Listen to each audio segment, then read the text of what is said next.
প্রণাম মহারাজ। আবার আবার এসেছো গোপাল? কেন মহারাজ, আমাকে কি আসতে নেই নাকি আপনাকে আমার মুখ দেখতে নেই? এই মরেছে, এবার কি বলি আমি? আমি শুধু ভাবছি বারবার তাড়িয়ে দেওয়া সত্ত্বেও গোপাল কেন আবার ফিরে ফিরে আসছে। আমার তো মনে হয় বারবার অপমানিত হতে। ঠিক ঠিক, ন্যাড়া 3বার বেলতলায় যায় আর গোপাল 3বার অপমানিত হয়। এবার কিন্তু বড্ড বাড়াবাড়ি হচ্ছে। গোপালকে চুপচাপ থাকতে দেখে যেমন খুশি অপমান করছে ওকে। গোপালের কিন্তু এবার কিছু বলা দরকার। বলছিলাম কি মহারাজ, আমি কিন্তু আপনার কাছে কোনো দান চাইতে আসিনি। সময়ে অসময়ে আপনি আমাকে পুরস্কার স্বরূপ বহু মোহর অলংকার দেবেন বলে প্রতিশ্রুতি দিয়েছিলেন, কিন্তু তারপরে আর দেননি। এখন সেই সব পুরস্কার আমার চাই। এখনই চাই না, মানে ধীরে সুস্থে পরে পরে দিলে চলবে না? চলবে না কেন? খুব চলবে, খুব চালালেই চলবে। না, চলবে না। দিলে ভালো, না দিলে সেই কথাও রাষ্ট্র করে বেড়াবো। এবার দেখুন কি করবেন মহারাজ। ছি ছি গোপাল, সামান্য কটা মোহরের জন্য তুমি এমন দরদস্তুর করতে পারো? যাও যাও যাও, এক্ষুনি গিয়ে কোষাগার থেকে সব সংগ্রহ করে নাও। আর শোনো, তোমার এই মুখ যেন আমাকে আর কখনো দেখতে না হয়। আপনিও ভেবে দেখুন মহারাজ, এই অপমান কি আর সহ্য করা যায়? বেশ, আসি তাহলে। কিন্তু গোপাল এটা কি বলে গেল? সে যা বলে বলুক মহারাজ, আসল কথা হলো দুষ্টু গরুর থেকে শূন্য গোয়াল অনেক ভালো। ওই তো গোপাল দাদু চলে এসেছে। আমরা তো তোমার জন্যই অপেক্ষা করছিলাম। তুমি বললে যে আমাদের পড়াবে। এই দেখো, আমরা বই খাতা কলম নিয়ে বসে আছি সেই কখন থেকে। ভালোই হয়েছে, এবার তো বাকি কাজটা তোদের দিয়েই করতে হবে। কি সব কাজের কথা বলছো বলো তো? তার মানে পড়ালেখা হবে না? হবে তো, তবে এবার লেখা পড়া হবে। লিখবো আমি আর পড়বে অন্য কেউ। দে দে, কাগজ কলমখানা দে দেখি, চটপট লিখে ফেলি। নে, এবার এই চিঠিখানা রাজবৈদ্যর হাতে তুলে দে গিয়ে, যা। আর শোন, একটা কথা তোদের কানে কানে বলি।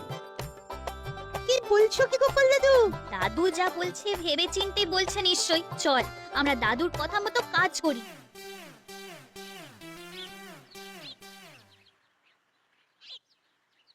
বলি বুড়ো বয়সে কি আবার লেখাপড়া করার স্বাদ জাগলো নাকি?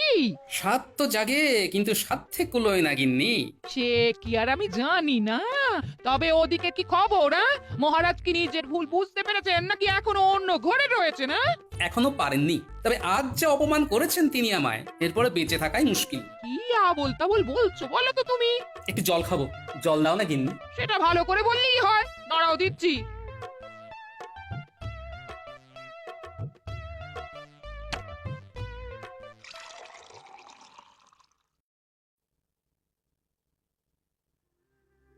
ও মা গো, কি হলো গো? ও গো, কে কোথায় আছো গো? মানুষটা তো এক্ষুনি বসেছিল, আর তারপরে না না না, আমি বরং বৈদ্যকে ডেকে আনি গিয়ে।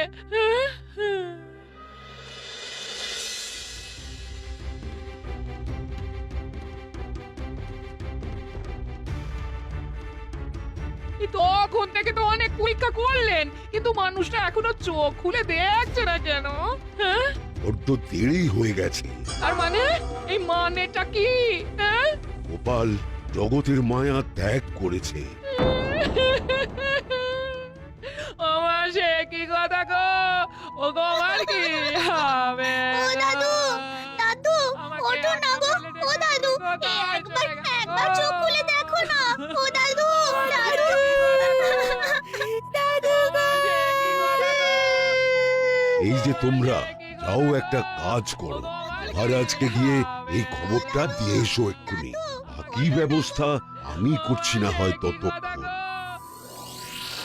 আজ সকাল থেকে মনটা যেন কেমন আনচান আনচান করছে। কেন মহারাজ, আপনি কি কোনো ব্যাপারে চিন্তিত? চিন্তা না, মানে হ্যাঁ হ্যাঁ, মানে চিন্তা তো একটা। আর চিন্তা করে কি হবে মহারাজ? যা হওয়ার তা তো হয়ে গেছে। গোপাল দাদু আর নেই মহারাজ।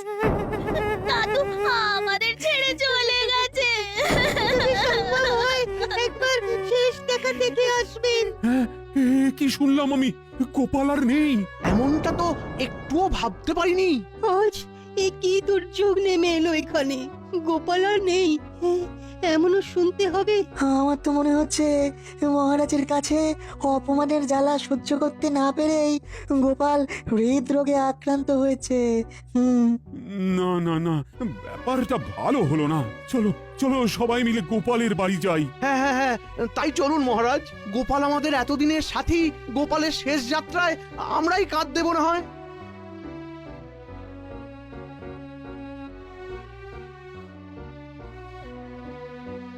ব্যবস্থা যখন সব হয়েই গেছে, তখন আর দেরি করাটা ঠিক হবে না। হ্যাঁ হ্যাঁ, এসো সবাই, কাঁধে কাঁধ মেলাই।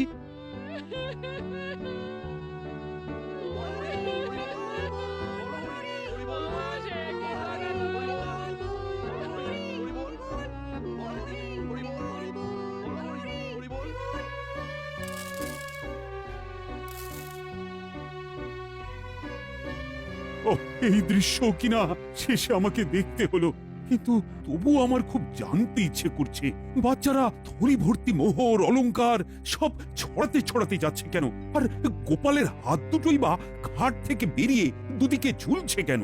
মহারাজ, আর একটা ব্যাপার কি আপনি লক্ষ্য করেছেন? কি কি বলতো? গোপালের দেহ কারা কাঁধে করে নিয়ে যাচ্ছে? হ্যাঁ হ্যাঁ, হয়তো মন্ত্রী, সেনাপতি, জ্যোতিষী আর পণ্ডিত। আসলে গোপালের এই শেষ যাত্রা আমাদের কিছু শিক্ষা দিয়ে যাচ্ছে মহারাজ।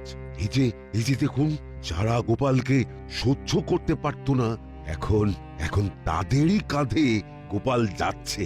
তার মানে শেষ পর্যন্ত কেউই কারোর শত্রু থাকে না, সবাই মান অভিমান ভুলে কাঁধে কাঁধ মিলিয়ে পার করে দেয়। তাই তো, এই দৃশ্য তো সেই কথাই বলছে। আর ওই যে মোহর আর অলংকার ছড়িয়ে যাচ্ছে, সেটাও বুঝিয়ে দেয় যে এই অর্থ, সমৃদ্ধি সবই ফেলে একসময় চলে যেতে হবে। কি ভীষণ সত্যি। দুটো খালি হাতও বুঝিয়ে দিচ্ছে, খালি হাতেই আমরা সংসারে এসেছিলাম, আর খালি হাতেই আমাদের যেতে হবে। এই চরম সত্যিটা আমি আগে বুঝিনি। গোপাল তুমি মরে গিয়ে আমাকে চরম শিক্ষা দিয়ে গেলে। ভগবান, কিন্তু এখন শিক্ষা পেলেও গোপাল তো আর ফিরবে না। কে বলেছে গোপাল ফিরবে না? মহারাজ চাইলে গোপাল ফিরেও আসতে পারে, আর রাজসভাতেও যেতে পারে। তার মানে গোপাল, তুমি মারা যাওনি? দেখো গোপাল মরেনি। তবে সবটাই যে গোপাল ওই চিঠি লিখে আমাকে আগেই জানিয়ে গেছিল, সেটা তো আর মহারাজকে বলিনি।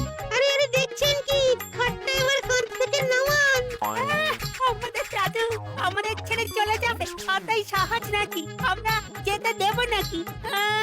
এক্ষুনি খাট নামান, না হলে গোপাল দাদুকে খাটে চাপিয়ে কাঁধে করে সারা কৃষ্ণনগর ঘোরাতে হবে।